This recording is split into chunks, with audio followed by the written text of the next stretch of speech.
নন্দীগ্রাম প্রসঙ্গ তুলে স্মৃতি উস্কে মমতা নিশানা করলেন শুভেন্দু অধিকারীকে। নাম না করে শুভেন্দু অধিকারী ও শিশির অধিকারীর কথাও বললেন মমতা। তার কথায় সেদিন যখন এসেছিলাম আমি, কোথায় ছিলেন পিতা পুত্র, কেউ কেন দেখতে পাননি তাদের, কি বলবেন? আমার অনেক কিছু পুরনো দিনের কথা মনে পড়ে, কারণ তমলুক তো আমি আজকে নই। তমলুক মহিষাদল বা এগড়া বা নন্দীগ্রাম, পটাশপুর বা হলদিয়া, খেজুরি বা পাঁশকুড়া, মিদনাপুরে এদিকে ইস্ট আছে, ওদিকে ওয়েস্ট আছে, সব নিয়েই তমলুক জেলা পড়ে। এবং এই তমলুক জেলায় মনে রাখবেন, আমরা নন্দকুমার থেকে শুরু করে আমি সবার কথাই বলছি, মনে পড়ে সেই দিনগুলোর কথা যখন নন্দীগ্রামে গুলি চলেছিল। আমায় সিপিএমের গুন্ডারা মদ খেয়ে কোলাঘাটে আটকে দিয়েছিল এবং কোলাঘাটে আমার গাড়িতে যখন পেট্রোল বোমা মারার চক্রান্ত হলো, সেদিন গোপাল গান্ধী রাজ্যপাল ছিলেন মাননীয়। রাত্রির 2টো নাগাদ আমাকে খবর পাঠালেন, আমি যেন ওই 2 ঘন্টা ওখান থেকে সরে যাই, তা নাহলে আমাকে যে কোনো মুহূর্তেও মেরে ফেলতে পারে। আমি কিন্তু সেদিন আপনাদের জেলার কোনো নেতা নেত্রীদের দেখিনি যে রাস্তায় ছিলেন না। আলবাত চ্যালেঞ্জ জানিয়ে বলছি, কারো পাত্তা ছিল না, কেউ বেরোয়নি, না পিতা না পুত্র, কেউ না। আমি আমার বইতে লিখেছিলাম ওদের নাম, তার কারণ আমি কি করে আমাদের লোকেদের নাম অস্বীকার করব বলুন? তখন আমাদের সাথে ছিল, তাই সম্মান দেওয়ার জন্য লিখেছিলাম।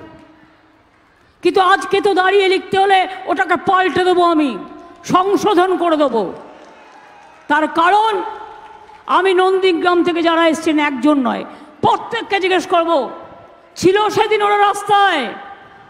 নন্দীগ্রামে ছিল রাস্তায়? মানুষের বাড়ি বাড়ি যখন আমরা গেলাম, ওরা রাস্তায় ছিল। একটা মিটিং হয়েছিল 10-12 দিন পর, বাবু রেগে মঞ্চ থেকে পালিয়ে গেল। এসব আমি অনেক জানি। এদের মনটা হচ্ছে কুচুটে ভরা। দেখুন, পশ্চিমবঙ্গে 2011-তে যে পরিবর্তন সাধিত হয়েছিল, তাতে যে 3খানা আন্দোলন বিশেষভাবে ভূমিকা রেখেছিল, সেই 3খানা আন্দোলনের প্রথম নামটাই নন্দীগ্রাম আন্দোলন। এছাড়া এর পরবর্তীতে ক্রমানুসারে আসতে পারে সিঙ্গুর আন্দোলন এবং রিজানুর আন্দোলন। আমরা ওই সময় জাতীয়তাবাদী যুব পরিষদ এবং গণমুক্তি পরিষদের পক্ষ থেকে আমরা এই আন্দোলনগুলোর সাক্ষী। আমি নিজে জাতীয়তাবাদী যুব পরিষদের তখনকার সভাপতি ছিলাম। আমরা গণমুক্তি পরিষদের সঙ্গে, গণমুক্তি পরিষদের বিশিষ্ট শিক্ষাবিদ সুনন্দ সান্যাল, যিনি এখন পৃথিবীতে নেই, তার সঙ্গে, এবং প্রফেসর অম্লান দত্ত, বিশিষ্ট অর্থনীতিবিদ, সারা পৃথিবী তাকে চিনত, এই অম্লান দত্তদের সঙ্গে বহুবার আমরা নন্দীগ্রাম গেছি। এখন মমতা বন্দ্যোপাধ্যায় এই যে কথাটা বলছেন না, দেখুন, নন্দীগ্রামের যে লড়াই, নন্দীগ্রাম নিয়ে যে লড়াইটা শুরু হয়েছিল, সেটা কিন্তু 14ই মার্চ হয়নি। লড়াইটা শুরু হয়েছিল এর অনেক আগে থেকে, যখন থেকে সালিম গোষ্ঠীকে 2006 ক্ষমতায় আসবার পর বুদ্ধদেব ভট্টাচার্য এই সালিম গোষ্ঠীর সঙ্গে একটা চুক্তি করলেন, এবং সেই চুক্তিতে নন্দীগ্রামে এবং হলদিয়াতে, নন্দীগ্রামে 10,000 একর জমি এবং হলদিয়াতে 2500 একর জমি ওখানে কেমিক্যাল হাব করবার জন্য দেওয়া হয়েছিল। এবং তারপর থেকে 2রা জানুয়ারির পর থেকে যখন নন্দীগ্রামের জমি অধিগ্রহণের প্রসেস শুরু হয়, এবং একটা হলদিয়া ডেভেলপমেন্ট অথরিটি, তখন চেয়ারম্যান ছিলেন লক্ষণ সেন মহোদয়, তিনি যখন একটা নোটিফিকেশন ইস্যু করেন, তখন কিন্তু আন্দোলনটা প্রচণ্ডভাবে নন্দীগ্রামে শুরু হয়। এবং 3রা জানুয়ারি, আমি জানি না আপনাদের স্মরণে থাকবে কিনা, 3রা জানুয়ারি পুলিশ এবং ওখানকার যে সিপিএম এর ক্যাডাররা ছিল, তাদের একটা যৌথ অভিযান ওই নন্দীগ্রামের বুকে করে, এবং সেখানে রাত্রিবেলা 6 জন গুলিতে মারা যান একই সঙ্গে। এবং একটি কমিটি করে এই লড়াইটাকে কমব্যাট করার জন্য, সিপিএমকে কমব্যাট করার জন্য, সিপিএম এর ক্যাডার বাহিনীকে, গুন্ডা বাহিনীকে কমব্যাট করার জন্য একটা কমিটি তৈরি করা হয়েছিল। সেই কমিটিটার নাম ছিল ভূমি উচ্ছেদ প্রতিরোধ কমিটি। এবং আজকে এই যে মমতা বন্দ্যোপাধ্যায় দৌড়ে দৌড়ে ঘুরে ঘুরে বলেন না আমি সিপিএমকে সরিয়েছি, আমি সিপিএমকে সরিয়েছি, আপনি বিশ্বাস করুন এই সময়ের লড়াইটা কিন্তু শুধুমাত্র তৃণমূল কংগ্রেসের ছিল না। এই তৃণমূল কংগ্রেস অবশ্যই লড়াইয়ের একটা গুরুত্বপূর্ণ পার্ট ছিল, কারণ যে কটি দল লড়ছিল তাদের মধ্যে মানে যদি ভোটের দিক থেকে বলেন তা সেই ক্ষেত্রে তৃণমূল কংগ্রেস অনেক বেশি প্রমিনেন্ট ছিল। কিন্তু অনেক সংগঠন, এখানে ধরুন এপিডিআর এর মতন সংগঠন, গণমুক্তি পরিষদ, আমার জাতীয়তাবাদী যুব পরিষদ, সংহতির মতন সংগঠন, মাসুমের মতন মানবাধিকার সংগঠন, বহু সংগঠন, এমনকি আপনি অনুরাধা তলোয়ারের ক্ষেত মজুর সমিতি বা মেধা পাটেকার, এরকম প্রচুর মানুষ এই আন্দোলনটার মধ্যে যুক্ত হয়েছিল। দেখুন, একটা জিনিস আমাদের বলতে কোনো আপত্তি নেই, মমতা বন্দ্যোপাধ্যায়ের আগে সিঙ্গুর আন্দোলনের মধ্যে সুনন্দ সান্যালরা গেছিলেন, সুনন্দ সান্যাল, হিমাংশু হালদাররা তার আগে গেছিলেন। আমার বলতে কোনো আপত্তি নেই যে রবিরঞ্জন চট্টোপাধ্যায়, যিনি পরবর্তীকালে মমতা সরকারের মন্ত্রী অব্দি হয়েছিলেন, তিনিও সেই সময় আন্দোলনে ছিলেন। মমতা বন্দ্যোপাধ্যায় তখনও সিঙ্গুর পৌঁছতে পারেন। সিঙ্গুর আন্দোলন সম্পূর্ণভাবে ব্যর্থ হয়েছিল। আমি হয়তো সেখানে প্রাণ গেছিল, তাপসী মালিকের প্রাণ গেছিল, এছাড়া আরো অনেকের প্রাণ গেছিল। দেখুন, একটা জিনিস কেউ ওই সময়ের ঘটনা, যদিও অনেক দিনের ঘটনা, আমার মনে হয় কেউ অস্বীকার করতে পারবে না যে সেপ্টেম্বর মাসে 2006 সালের সেপ্টেম্বর মাসের একটা নির্মম পুলিশের লাঠি চালানোর দৃশ্য বাংলার মানুষকে কিন্তু সিপিএম এর বিরুদ্ধে খেপিয়ে তুলেছিল। আপনাদের মনে আছে যে আমি দুটো চ্যানেলের নাম করছি, কলকাতা টিভি এবং তারা নিউজ। তাদের পর্দায় দেখা গেছিল যে সিঙ্গুরের ছাদের উপর উঠে পুলিশ কি বীর বিক্রমে কিছু সাধারণ মানুষের উপর লাঠি চালাচ্ছে, যে সিঙ্গুরে জেবি নেবে না বলে যারা প্রতিরোধ করেছিল তাদের উপর। তারপরে সেই আন্দোলনটা কিন্তু কলকাতায় চলে আসে এবং আপনারা তারপরে নভেম্বর মাসের এই যে দলহীন যে অসংখ্য মানুষের একটা মিছিলের গল্প আপনারা শুনেছেন, সেই মিছিলটা সেই দিনকে হয়েছিল। কিন্তু আপনারা বিশ্বাস করুন, কোথাও যেন সিঙ্গুর আন্দোলনকে ম্যানেজ করে নিতে পেরেছিল ওই সময় সিপিএম সরকার।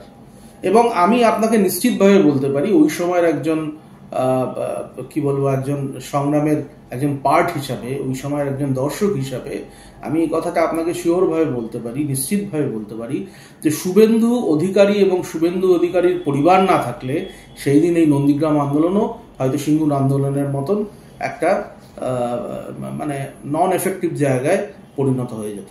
শুভেন্দু অধিকারীর যেটা সব থেকে ভালো জিনিস হচ্ছে সেই সময় আমাদের চোখে দেখা, শুভেন্দু অধিকারী সেদিনকে কিন্তু দলের কথা ভাবেননি, সেদিনকে তৃণমূল কংগ্রেসের কথা ভাবেননি। শুভেন্দু অধিকারী ভেবেছিলেন যে এই সিপিএম নামক যে দস্যু সরকার পশ্চিমবঙ্গের বুকে এত অত্যাচার করছে, তাদেরকে সরাতে হবে, সমস্ত দলকে এক করতে হবে। আমি আপনাদের নাম বলতে পারি, সেই সময় কংগ্রেসের লিডার ছিলেন আপনার নন্দীগ্রামের সবুজ প্রধান, সেই সময় বিজেপির যারা লিডার ছিলেন, এসইউসিআই লিডার ছিলেন নন্দ পাত্র। এই রকম সমস্ত মানুষকে শুভেন্দু অধিকারী একজোট করেছিলেন। পশ্চিমবঙ্গের বাইরের যে সমস্ত অ্যাক্টিভিস্টরা, মেধা পাটেকার থেকে আরম্ভ করে, অনুরাধা তলোয়ার থেকে আরম্ভ করে, সুজাত ভদ্র থেকে আরম্ভ করে, যারা বিভিন্ন সংগঠন মেয়ের প্রতিনিধিত্ব করেছেন, তারা এসেছিলেন, সুনন্দ সান্যালরা এসেছিলেন, বিভূতিভূষণ নন্দী, যিনি একসময় রয়ের অত্যন্ত উচ্চ পদে ছিলেন, আইপিএস অফিসার ছিলেন, সেই বিভূতিভূষণ নন্দীও এখন পৃথিবীতে নেই, তাদের মতন লোকজন, অম্লান দত্তের মতন লোকজন, তারা সব নন্দীগ্রামে গিয়ে পুলিশের সঙ্গে বচসায় জড়িয়েছিলেন, পুলিশের বিরুদ্ধে কথা বলেছিলেন, মুখ্যমন্ত্রী বুদ্ধদেব ভট্টাচার্যের বিরুদ্ধে কথা বলেছিলেন এবং সিপিএম এর এই অ্যাট্রসিটির নিন্দা করেছিলেন, প্রতিবাদ করেছিলেন। সারা পৃথিবীতে এই আন্দোলনের খবর ছড়িয়ে গেছিল। শুভেন্দু অধিকারী একটা জিনিসই করেছিলেন, তিনি দলের সীমাবদ্ধতাকে ছাড়িয়ে সমস্ত মানুষকে, সমস্ত দলকে, সমস্ত বিশিষ্ট মানুষকে একজোট করেছিলেন নন্দীগ্রামের এই ভয়াল বর্বরতার বিরুদ্ধে। এই যে মমতা বন্দ্যোপাধ্যায় বারবার বলছেন যে তখন কোথায় ছিলেন আপনারা, তো তখন মানে আপনার কাছ থেকে যেটা আমি শুনছিলাম কিছুক্ষণ আগে, যে আপনারা সেই সময়কার মানুষ, যখন এই নন্দীগ্রামের আন্দোলন হয়েছিল আপনারা নিজেরা দাঁড়িয়ে সেই আন্দোলন দেখেছিলেন বা সেই আন্দোলনে অংশ নিয়েছিলেন, আপনারা তখন মানে অনেক ছাত্র পরিষদের সঙ্গে যুক্ত ছিলেন, আন্দোলনে অংশ নিয়েছিলেন, শুভেন্দু অধিকারীকে, মমতা বন্দ্যোপাধ্যায়কে চোখের সামনে থেকে দেখেছেন কিভাবে তাদের উত্থান হলো। সেখানে দাঁড়িয়ে আপনি একজন প্রত্যক্ষদর্শী হিসেবে যদি আপনাকে আমি জিজ্ঞাসা করি যে মমতা বন্দ্যোপাধ্যায় যে এই ধরনের অভিযোগগুলো করছেন যে আপনারা কোথায় ছিলেন, তার কি উত্তর দেবেন? এই অভিযোগের কোনো জবাব হয় না। এটা মমতা বন্দ্যোপাধ্যায় হয় মানে কি বলবো, তার হতাশা থেকে বলছেন অথবা হিংসা থেকে বলছেন। দেখুন, এই কথা খুব পরিষ্কার। আমরা তখন জাতীয়তাবাদী যুব পরিষদ, গণমুক্তি পরিষদের পক্ষ থেকে নন্দীগ্রামে বহুবার গেছিলাম। 3রা জানুয়ারি যে গুলি চলেছিল 2007-এ, তারপরে আপনারা সবাই জানেন অত্যন্ত শ্রদ্ধেয় বিশিষ্ট অর্থনীতিবিদ, তিনি এখন পৃথিবীতে নেই। অধ্যাপক অম্লান দত্তের নেতৃত্বে আমাদের একটা প্রতিনিধি দল সেই সময় নন্দীগ্রাম যায়, সম্ভবত 9ই জানুয়ারি, আমি যদি খুব ভুল না করে থাকি। সেই প্রতিনিধি দলের মধ্যে আমি ছিলাম সব থেকে কনিষ্ঠ মেম্বার, অধ্যাপক অম্লান দত্ত ছিলেন, অধ্যাপক ডক্টর দাস, সন্দীপ দাস, যিনি একসময় চৌরঙ্গীর বিধায়ক ছিলেন, অত্যন্ত বলিষ্ঠ মানুষ, অত্যন্ত সৎ মানুষ বলে পরিচিত, তিনি ছিলেন। ডক্টর সম্মতনাথ ঘোষ, পশ্চিমবঙ্গের ইতিহাসে খুব পরিষ্কার রাজনীতিবিদ বলতে যাদের বোঝায় এই ডক্টর সন্দীপ দাস, সম্মতনাথ ঘোষ। আরেকজন খুব বিশিষ্ট মানুষ ছিলেন, তিনি প্রাক্তন সাংসদ ছিলেন, ডক্টর বিবি দত্ত, বিধুভূষণ দত্ত, তিনি শিলংয়ের সাংসদ ছিলেন। এই কজন আমরা সেই দিন নন্দীগ্রাম গেছিলাম। এবং আপনারা বললে মানে আমি জানি না অন্য তৃণমূলের লোকেরা কিভাবে বিশ্বাস করবে, আমাদের যাওয়া থেকে আরম্ভ করে আমরা কোথায় দেখা করব, কাদের ওখানে যাব, সেই সময় শঙ্কর সামন্ত যে সিপিএম এর পঞ্চায়েতের সদস্য ছিল, তার বাড়িতে মহিলাদেরকে আটকে রেখে যে মানে ধর্ষণ করা হয় বা অত্যাচার করা হয়, সেই অভিযোগও উঠেছিল। এইসব অভিযোগগুলোর তদন্ত করতে আমরা নন্দীগ্রাম পৌঁছেছিলাম গুলি চালানো 3রা জানুয়ারি 2007 সালে গুলি চালানোর ঘটনার পর। এবং পুরো বিষয়টাই সেই সময় মমতা বন্দ্যোপাধ্যায় বা তৃণমূল কংগ্রেসের কোনো উপস্থিতি আমরা দেখিনি, আমরা দেখেছিলাম শুভেন্দু অধিকারীর উপস্থিতি। শুভেন্দু অধিকারী কিন্তু সমস্ত কিছু আমাদের অ্যারেঞ্জ করে দিয়েছিলেন। আমার খুব স্পষ্টভাবে মনে আছে, আজ থেকে প্রায় 17.5 বছর আগেকার ঘটনা। আমরা যখন ফিরে আসছি তখন আমাদের দিকে গুলি বর্ষিত হয়েছিল, গুলি করেছিল এই সিপিএম। আমরা কোনো মতে প্রাণ বাঁচিয়ে ওখান থেকে ফিরে আসতে পারি। অধ্যাপক Amlan Dutta, doctor Sandip Das, doctor Bidhubhushan Dutta, doctor Sammatanath Ghosh এবং সর্বকনিষ্ঠ মেম্বার হিসাবে, সদস্য হিসাবে, তখন আমার 30 বছর মাত্র বয়স, আমি সেদিন উপস্থিত ছিলাম। অতএব এইটা পরিষ্কার, মমতা বন্দ্যোপাধ্যায় যদি আজকে বলে থাকেন যে শুভেন্দু অধিকারী কোথায় ছিল, এটা সম্পূর্ণভাবে হতাশা অথবা সম্পূর্ণভাবে তিনি জেনে শুনে মিথ্যা কথা বলছেন।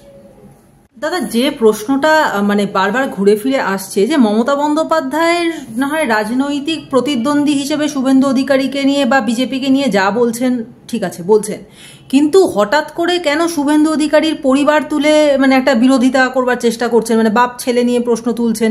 এবং আপনার কাছ থেকে যা যা জানতে পারলাম যে একটা সময় যখন মমতা বন্দ্যোপাধ্যায় এবং শুভেন্দু অধিকারী তার বাবা একই মঞ্চে বসতেন, আজকে হঠাৎ করে সেই বিরোধিতা কেন? মানে আর এই বিরোধিতা শুরু হলেও সম্পর্কটা তো আজকের নয়, কবে থেকে শুরু হলো এই বিরোধ এবং কেন শুরু হলো? দেখুন, মেদিনীপুরে রাজনীতিতে অধিকারী পরিবার বা শুভেন্দু অধিকারী, শিশির অধিকারীর ভূমিকা এবং গুরুত্ব অত্যন্ত বেশি। কলকাতার রাজনীতির সঙ্গে ওই জায়গার রাজনীতিটা সম্পূর্ণ ডিফারেন্ট। ওখানে অধিকারী পরিবার বা শিশিরবাবু দীর্ঘদিন ওখানে লড়াই করে এসছেন, সিপিএম এর বিরুদ্ধে লড়াই করে এসছেন, এবং সেখানে তাদের একটা বিশ্বাসযোগ্যতা আছে, অধিকারী পরিবারের একটা বিশ্বাসযোগ্যতা আছে। আমি আপনাদের একটা ঘটনার কথা বলতে পারি। 2008 সালে যখন জেলা পরিষদ, পূর্ব মেদিনীপুর জেলা পরিষদ দখল করেছিল তৃণমূল কংগ্রেস, তখন একটা বড় তৃণমূল কংগ্রেসের সঙ্গে বা মমতা বন্দ্যোপাধ্যায়ের সঙ্গে আরো স্পেসিফিক্যালি বলতে গেলে অধিকারী পরিবারের একটা দূরত্ব সৃষ্টি হয়েছিল। সেই দূরত্বের মূল কারণ ছিল যে বহু অভিযোগ দীর্ণ, যেমন মহেশ্বেতা দেবীও সেই সময় শেখ সুফিয়ানের এগেনস্টে বিরুদ্ধে অনেক মমতা বন্দ্যোপাধ্যায়কে অভিযোগ করেছিলেন, শুভেন্দু অধিকারীকে অভিযোগ করেছিলেন। আমার সামনেও বসে মহেশ্বেতা দি সেই সময় শেখ সুফিয়ানের বিরুদ্ধে নানা রকম অভিযোগ করেছিলেন, দুর্নীতির অভিযোগ করেছিলেন।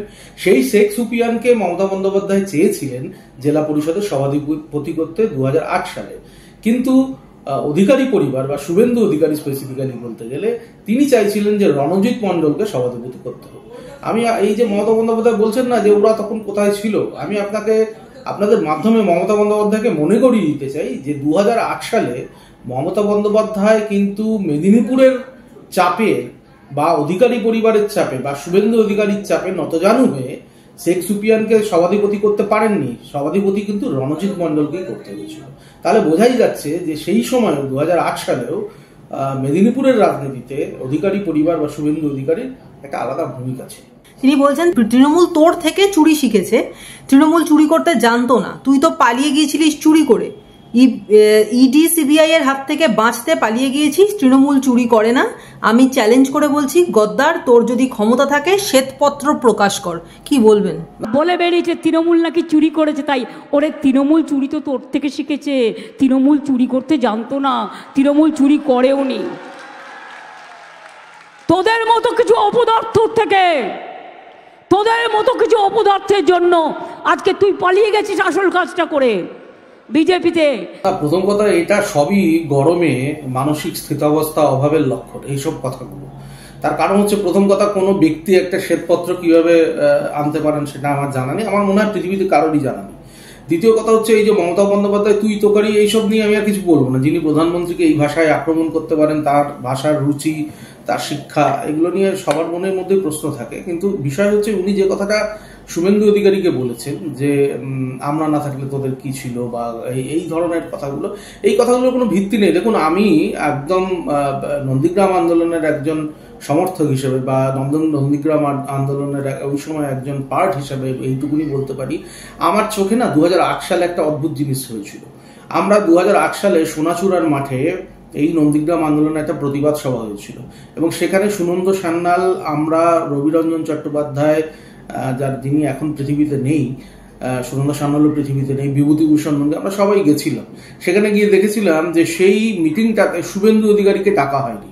আপনারা বললে আজকে বিশ্বাস করবেন কিনা আমি জানি না, ওখানকার যারা এখন সাক্ষী আছেন তারা এই ইন্টারভিউটা দেখলে নিশ্চয়ই তাদের মনে পড়বে, বা তারা জানেন যে শুভেন্দু অধিকারী আসেনি বলে মমতা বন্দ্যোপাধ্যায়কে 40 মিনিট ওখানে বক্তব্য রাখতে মানে বাধা দিয়েছিল ওখানকার লোকেরা। তাদের একটাই দাবি ছিল যে শুভেন্দুকে নিয়ে আসুন, শুভেন্দু মঞ্চে উঠলে তবেই আমরা এই মিটিং শুরু করতে দেবো। এবং বাধ্য হয়ে মমতা বন্দ্যোপাধ্যায় তখন আমাদেরই পাশে বসা শিশির বাবুকে, শিশির অধিকারী যিনি শুভেন্দু অধিকারীর পিতা, তাকে দিয়ে ফোন করিয়ে শুভেন্দু অধিকারীকে আনতে হয়। তারপরে সেই মিটিং চালু করা যায়। মমতা বন্দ্যোপাধ্যায় আজকে যে কথাগুলো বলছেন না, তার হয়তো স্মৃতিভংশ হয়েছে, নালে তিনি সম্পূর্ণভাবে জেনে শুনে মিথ্যা কথা বলছেন।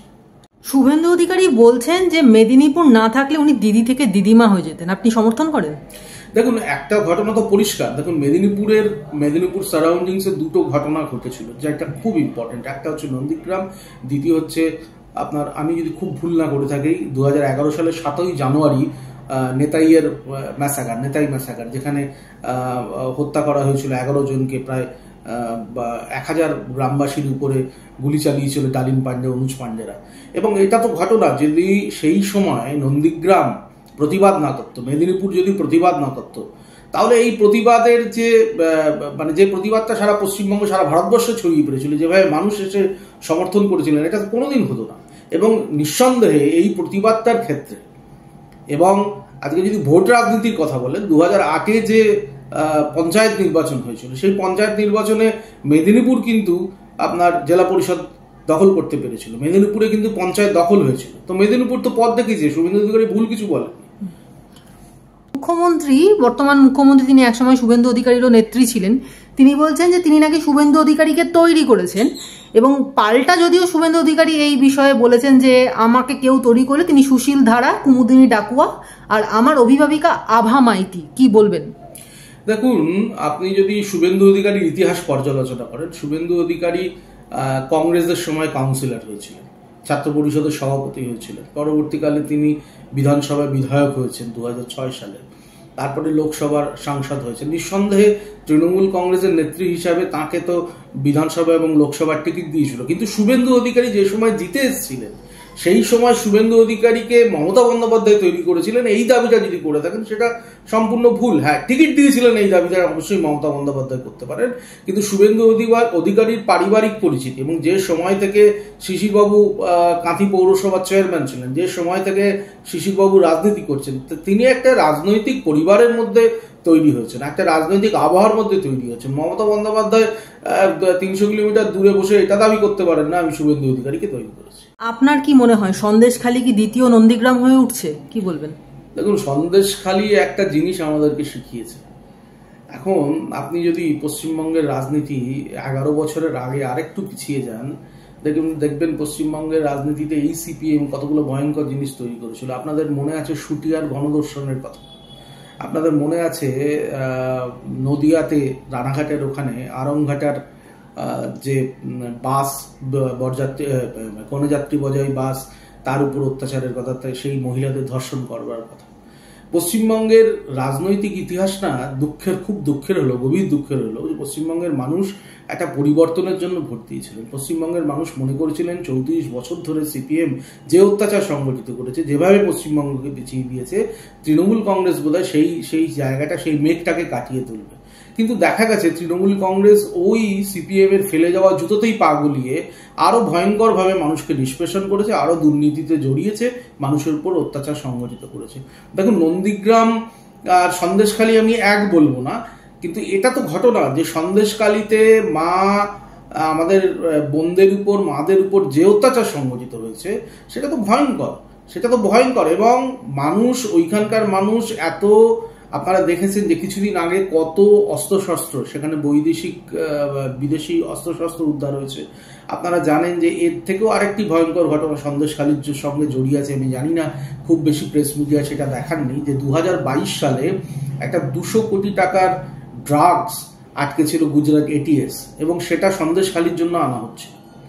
তো এই ধরনের অনেকগুলো ঘটনা সন্দেশখালীর সঙ্গে জড়িয়ে আছে। সন্দেশখালীর মহিলারা এত প্রতিকূল পরিস্থিতিতে যেভাবে সাহস দেখিয়ে, যেভাবে যারা এই অসুররা যেভাবে রাজত্ব করছিল তাদের বিরুদ্ধে প্রতিবাদ জানিয়েছে, একটা না একটা কোথাও না কোথাও তো নন্দীগ্রামের সঙ্গে সিমিলারিটি আছে।